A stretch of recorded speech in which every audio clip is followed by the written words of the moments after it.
The rich wood trim inside a Rivian adds a rugged yet refined touch, but that unprotected finish can also be hard to keep clean. Using the wrong products can damage the surface and even warp the material. Here's how to keep it clean and protected the right way. Timber Cleanser and Timber Coat is a complete system specifically engineered to lift out grime and protect the delicate unfinished surface of Rivian Open-pore wood veneer. Timber Cleanser removes embedded grime, skin oils, and smudges from wood trim. It maintains a dry, unfinished texture and appearance while preparing the surface for Timber Coat. Timber Coat applies an invisible ceramic coating to the wood surface. It prevents grime buildup by sealing the surface. It repels moisture, preventing warping and staining.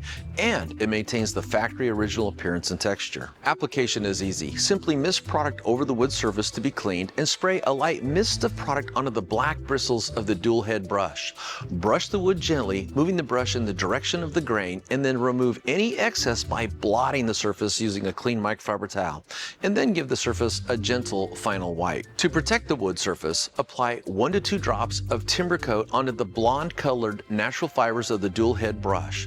Gently brush the coating over and into the grooves following the natural pattern of the wood grain. Allow the coating to dwell for a few seconds, but don't allow the coating to dry. Gently blot the treated surface and then give the surface a gentle final wipe. Timber Cleanser and Timber Coat are available on the Rivian Gear Shop individually or as a part of the Rivian Interior Care Kit.